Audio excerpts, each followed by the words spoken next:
Buenas tardes a todos. Veo que tenemos una presencia de gente muy interesante y les agradezco enormemente. Bueno, como hay algunos nombres nuevos, algunos son que nos acompañan hace mucho tiempo, Juan Carlos Barocero es un estudioso, un militar del ejército argentino, coronel o retirado, pero que su distinción en la carrera de las armas ha sido la especialización en geoestrategia y geopolítica. Tiene dos doctorados, eh, uno más en geoestrategia, pero el último, hecho en la Argentina, producto de su estadía y sus estudios en Venezuela, fue el tema de esa tesis fue democracias fuertes o hegemónicas. Juan Carlos después Bueno, corregir, nada, ¿te donde hace una comparación de la democracia de Hugo Chávez Frías y el general Perón, dos democracias de su época, con lo cual tiene mucha experiencia en lo que es de vuelta geopolítica y estrategia, pero sobre todo puntualmente acá en lo que es Venezuela. Vivió en Venezuela, inclusive estudió bajo Padrino López, el actual Ministerio de Defensa, conoce Venezuela desde lo teórico como hombre de las armas, pero también desde lo práctico y personal de haber vivido y estado ahí pasado varios años. Como una de las democracias más estables de Latinoamérica, en un periodo de llegaron a este 25 tema? años, se Este, ha convertido en una tremenda dictadura. ¿Y cómo ves que esto sigue? Todo tuyo. Bueno, muchas gracias. Yo te agradezco la confianza a vos, como no más allá de ser compañero de liceo, tu institucionalidad en el mundo de los negocios, este reconocimiento hacia mi persona, en todas las veces que hemos podido aportar algunas ideas y dar fundamentos para discusión de diferentes temas de relaciones internacionales o de política. ¿Cómo llegamos de la democracia más estable de casi 40 años de democracia, como fue Venezuela, a una dictadura absolutista como tenemos en el día de hoy? Bueno, ¿cómo si? Entonces, para eso vamos a definir cuatro espacios temporales.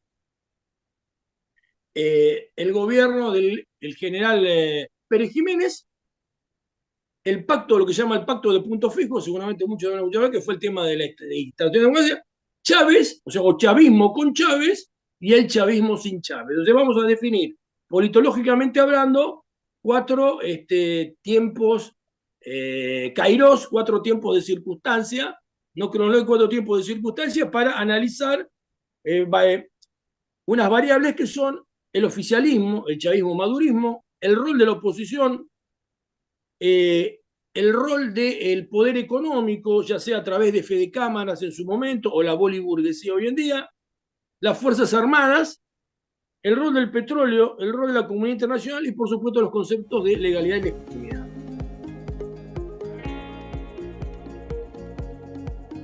El gobierno de Pérez Jiménez llega al golpe de Estado en los 50, es casi contemporáneo con los últimos años de Perón, finaliza su gobierno en el año 58, pero durante los 6, 7 años de este gobierno de Pérez Jiménez, gobierno dictatorial, donde las Fuerzas Armadas habían abandonado, ya venían de varios años de abandonar el rol militar propio y se habían metido en política. Pérez Jiménez es el gran ordenador de Venezuela y las grandes obras, según uno conoce Venezuela, conoce Caracas, los túneles de Caracas, las autopistas, la gran obra de infraestructura básica de Caracas es del gobierno de Pérez Jiménez.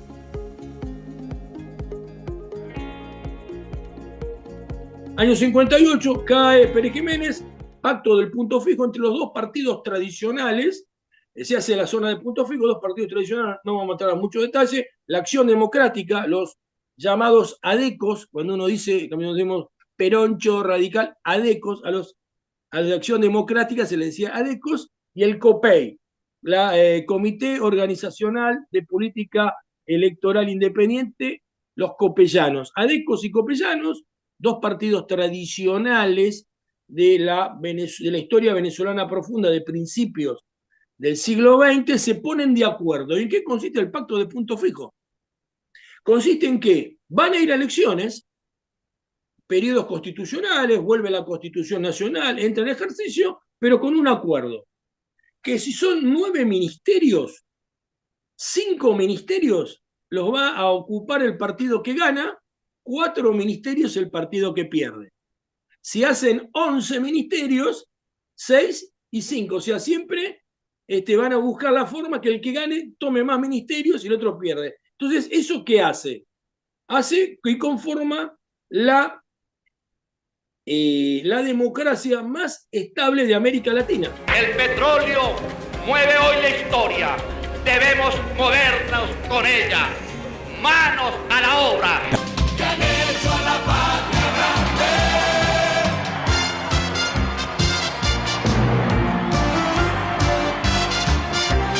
Carlos Andrés es el hombre que sabe. Arriba y a la izquierda. El Caracazo, ocurrido el 27 de febrero de 1989, inició con protestas por el aumento de la gasolina y de las tarifas del transporte público, y acabó en una masacre por la que Venezuela fue condenada en la Corte Interamericana de Derechos Humanos. Me dirijo a toda la nación en estas horas de la madrugada porque se acaba de producir un hecho insólito que nos abochorna y nos apena.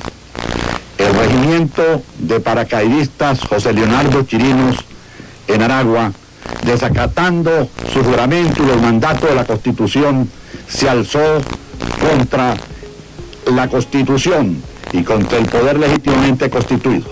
Ustedes pueden observar en este momento cuando uno de los aviones Bronco intenta lanzar cohetes exactamente en este momento que llegó uno de los cohetes cerca del barato. En estos momentos, señores, ustedes pueden observar cómo acaba de caer un cohete cerca del Palacio de Miraflores. Sin embargo, y gracias a Dios no hemos sufrido daños. Nosotros acá en Caracas no logramos controlar el poder. Ustedes lo hicieron muy bien por allá, pero ya es tiempo de evitar más derramamiento de sangre, ya es tiempo de reflexionar y vendrán nuevas situaciones y el país tiene que enrumbarse definitivamente hacia un destino mejor.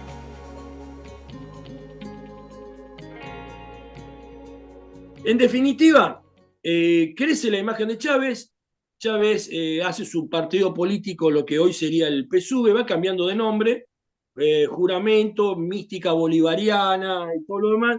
Es indultado por el presidente Caldera y Chávez ahí se da cuenta, después de pasar los golpes, y comienza a hacer campaña. Campaña también, en un auto, si prestado, sale a hacer campaña como puede, recorre todo Venezuela y se produce el hecho de, en definitiva, ganar las elecciones a fines del 98 y asumiendo en el año 99 el famoso juramento, juro sobre esta Constitución moribunda. Y a partir de ahí, decimos, ¿tiene legalidad? Sí, seguramente, legitimidad, sin duda, gana las elecciones con su partido sobre la unión de la Acción Democrática y del COPEI, o sea, sobre los partidos tradicionales, aparece como nueva figura política y comienza su acción de gobierno, y una de sus primeras medidas es reformar la Constitución Nacional.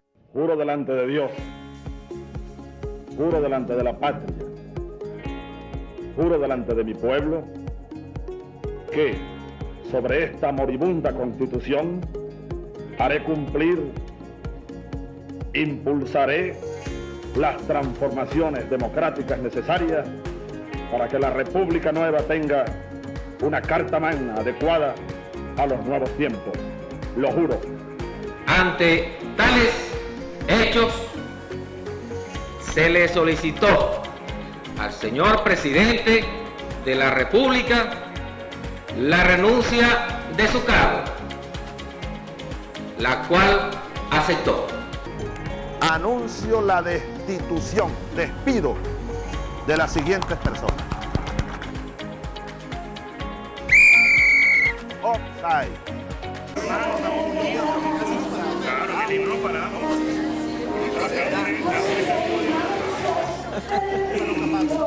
Ese edificio ahí, ¿qué es? Ese es un teatro antiguo, ¿no era? Ajá, pero eso está en manos del gobierno, ¿verdad? Y este edificio... que tiene comercio privado de joyería. Expropiese. De acuerdo. ¿Y a qué les... Este es el momento de darle respuestas al país, a las más de 180.000 madres y mujeres que en estos 13 años han perdido a sus hijos, a sus esposos, a sus padres y a los cuales no se les ha hecho justicia. Esto es lo que queríamos escuchar, la Venezuela decente y la que no quiere definitivamente avanzar hacia el comunismo. Quiere respeto a la propiedad y queremos una Venezuela de solidaridad, una Venezuela de justicia, una Venezuela de superación. Van a administrar su victoria, pero ya la están llenando de mierda. Es una victoria de mierda. Y la nuestra, llamen la derrota, llámenla, pero es de coraje, es de valor, es de dignidad. Golpea imperio. Mira, no nos hemos movido un milímetro. Bueno, nos moveremos, vamos adelante. Me voy a atender a Mesaro. Muchas gracias. Si quieres, continúa tú. Si algo ocurriera, repito, que me inhabilitara de alguna manera, yo, Nicolás Maduro, no solo en esa situación debe concluir como manda la Constitución el periodo, sino que mi opinión firme, plena como la luna llena, irrevocable, absoluta, total, es que en ese escenario que obligaría a convocar, como manda la Constitución de nuevo, a elecciones presidenciales, ustedes elijan a Nicolás Maduro como presidente de la República Bolivariana de Venezuela. Queridos compatriotas que nos escuchan y nos ven en todo el territorio de la patria y nuestros hermanos del mundo. Hoy, 5 de marzo, luego de haber acudido a la reunión del Consejo de Ministros de la Dirección Político-Militar de la Revolución, nos dirigimos aquí a las instalaciones del Hospital Militar de Caracas a seguir la secuencia de salud de nuestro comandante presidente.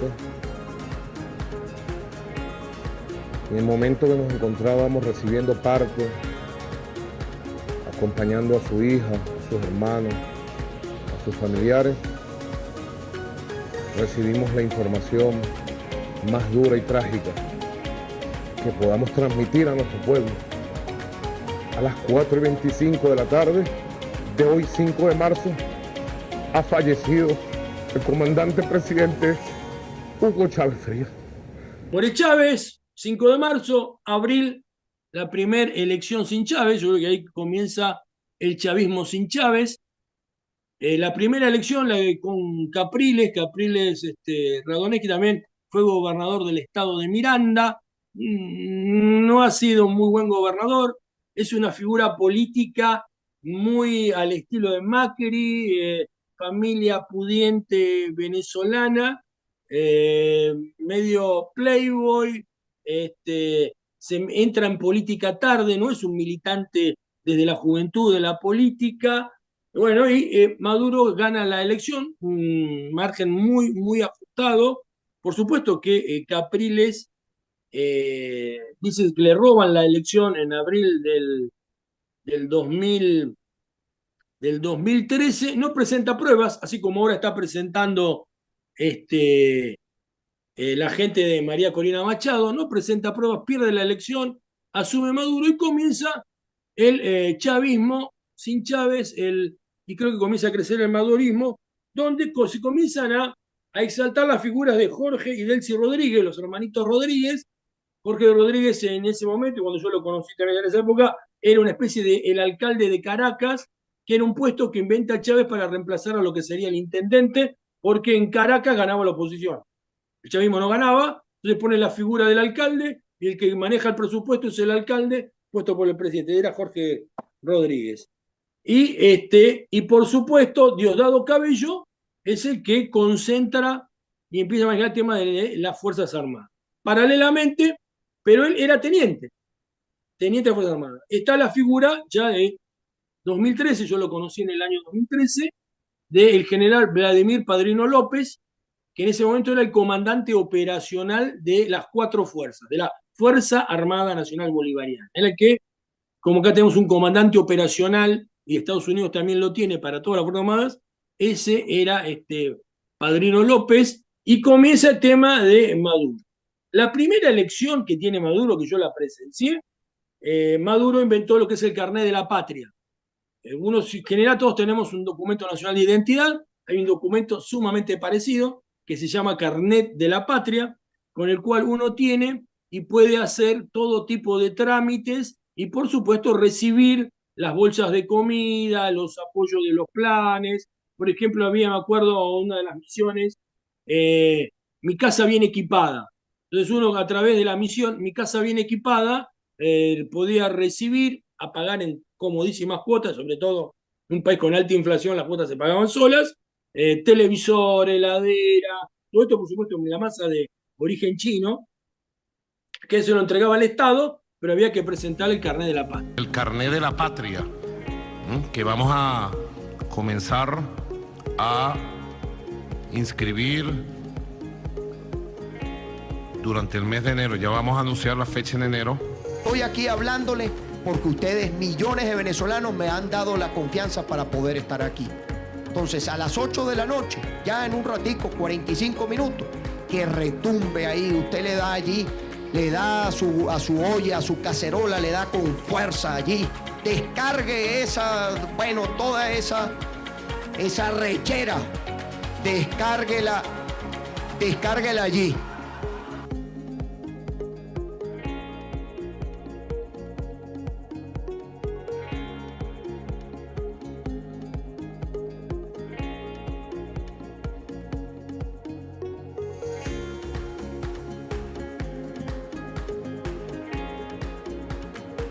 Juro cumplir bien y fielmente con la Constitución y leyes de la República.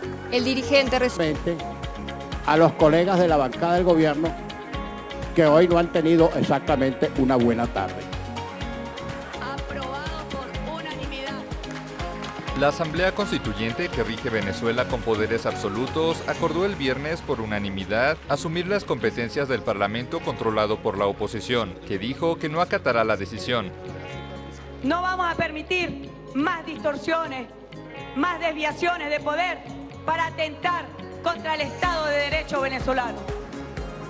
Con el 92.6% de transmisión, Nicolás Maduro Moros con 5.823.728 votos. Henry José Falcón Fuentes, 1.820.552. Todo aquel que quiera lograr el cese de la usurpación, el gobierno de transición y elecciones libres, bienvenido sea a discutir.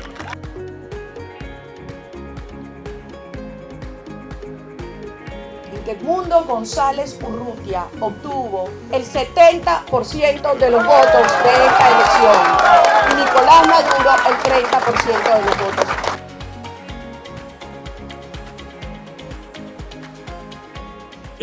votos. Sin dudas, en el corto plazo va a haber un recrudecimiento de la dictadura. La dictadura se va a volver, se va a centrar sobre sí mismo. ¿Por qué? Porque no dudo, y me consta, y tengo gente allá conocida, son conscientes que perdieron. Así como los golpeó la derrota electoral del 2015 con la Asamblea, esta internamente lo golpeó. Entonces tiene que salir a fortalecer y a recrear su capacidad de movilización. ¿Cómo es una de las maneras de recrearla? Lo habíamos hablado la otra vez, el tema del Esequibo, recordar el tema de la recuperación del Esequibo, lo vamos a recuperar, o el tema de el imperio, el enemigo que está atacándonos, el enemigo, la derecha internacional, el fascismo, o sea, buscar el enemigo justo, como dice Carl Smith, el enemigo posterior que recrudece las filas. Y por supuesto, extremar todas las medidas contra la oposición.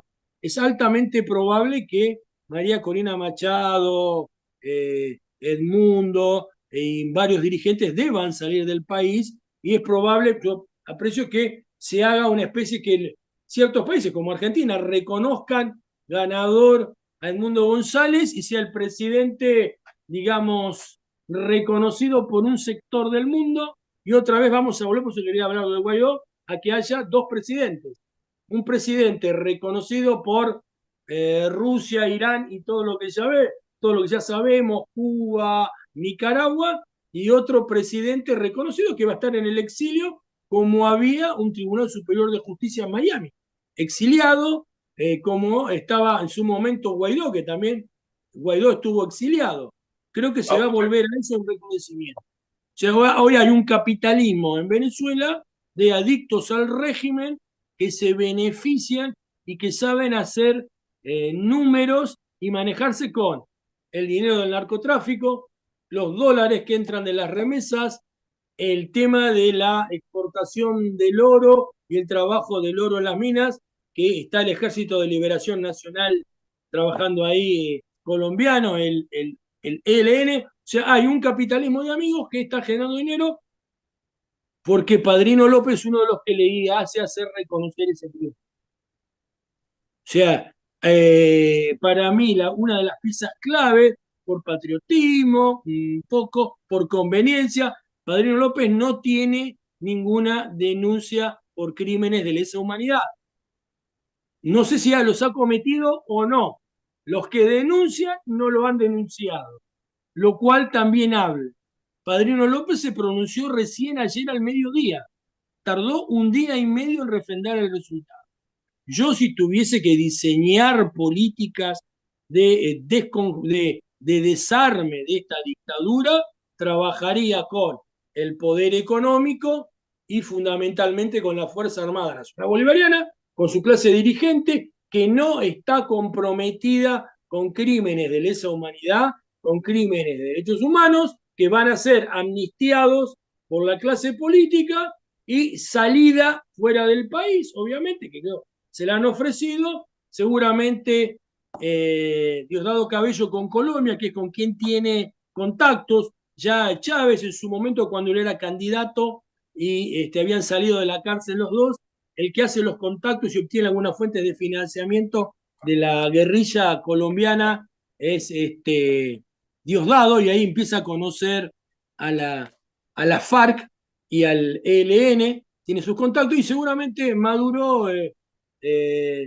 Cuba, Rusia, creo que ninguno va a querer ir a Irán a vivir. Juan Carlos, nos quedan pocos minutos. Una pregunta. Estudios más o menos serios dicen que si sigue el presidente Maduro o el dictador Maduro en sus funciones, se estima que 1 millón más de personas saldrían de Venezuela. Sí, no hay duda. Y acá los primeros damnificados van a ser Colombia y Brasil, los dos vecinos Colombia directos. y Brasil fundamentalmente. O sea que más allá de sus ideologías, de Petro y de Lula, hay un tema de realpolitik. ¿Qué hago si me entran 500.000, 600.000 personas? ¿Es esto una cosa que les pueda generar una presión relevante para que haya Esto cambio? es una presión. Yo, como te decía cuando hablábamos antes de tener, yo estoy siguiendo el tema Petro y Lula. Petro se ha manifestado mucho más fuerte contra el tema, digamos, del Maduro presidente. Lula, en menor sentido, todos sabemos que Lula es mucho más arreglista. También que este es Lula 3, ¿no? No es el mismo Lula de la primera presidencia, tampoco el Lula de la segunda, es un Lula diferente. El tema es el estado de Roraima. Cuando vos entrás a Roraima, que es una zona selvática, pero completamente improductiva, los venezolanos que entran ahí están prácticamente frenados y se han armado como una especie de campamentos, como si fuesen campos de concentración, más o menos podemos tener una imagen, donde están habitados ahí y en definitiva no entran al Brasil profundo. Se quedan en esos campos donde son asistidos por el gobierno del Brasil. O sea, entonces viven de una manera, como acá denominamos Villa Miseria, o como los barrios que señalan ellos de allá, y o sea, no entran al Brasil, no entran a quitarle trabajo al trabajador brasileño. El tema es si entran 200.000, 300.000 o 400.000. ¿Ves que Estados Unidos, con esta administración, Trump o Harris, haya un cambio significativo o simplemente aumentamos la presión, más sanciones, pero no mucho más? Yo seguramente la administración Trump va a implementar más las presiones que la administración Harris. El tema es que todas las presiones empezaron a aflojar cuando fue el tema de la pandemia y fundamentalmente la guerra con Rusia, que la crisis energética que se podía dar, el petróleo venezolano es uno de los que es muy malo, ya lo hemos hablado otras veces, tiene arsénico, es difícil de refinar, las refinerías del sur de Estados Unidos son las mejores y no todos en Europa tienen refinerías, ha ayudado a solventar la crisis energética de la guerra rusa. O sea, eso ha llevado a que la situación económica de Venezuela, si bien venía en caída, el famoso tema de la B, bueno, o la pipa, como dicen la pipa de Nike, venía en caída y ahora está pegando un leve ascenso dentro de la caída que venía y el famoso tema de la dolarización de facto por los dólares que entran de las remesas. O sea, hoy en día Maduro tiene 7 millones de venezolanos que están enviando dinero a Venezuela, que están enviando dólares a Venezuela. Yo me acuerdo, 2014, si uno mostraba un dólar en la calle, lo trataban de imperialista, amigo del imperio norteamericano, lo insultaban y bla, bla, bla. No hay forma de moverlo. A medida que yo he ido yendo diferentes años, cada vez, bueno, vale tanto, y bueno, y dólares, bueno, sí, deme. Y hoy en día corre como dólares, más, tienen inflación en dólares. ¿Ves algún rol más activo de los aliados actuales, Rusia, China, Irán y compañía? Cada vez que Estados Unidos aprieta, o Estados Unidos o Occidente presiona y ejerce bloqueo sobre Venezuela, Venezuela se consolida con Rusia y China. Hoy fundamentalmente la alianza es Rusia. Yo creo que lo conté la otra vez, cómo fueron mutando de China a Rusia. Hoy es Rusia. Hoy es Rusia. Por supuesto que hay capitales chinos, el tema de los satélites y todo lo demás, pero hoy es Rusia. O sea, se corre ese riesgo. Por supuesto, Irán, el famoso tema del avión iraní, ya lo habíamos hablado, es para mover divisas que están fuera del mercado, del mercado que vos o yo podemos tener acceso, es para enviar las divisas a Irán. Lo que no se puede poner en blanco, el negro va para allá. Pero el tema es que por apretarlo de un lado se consolida el otro. Para mí el tema es que hay que hacer un juego en lo económico y un juego en lo político-jurídico a través de la Fuerza Armada Nacional Bolivariana.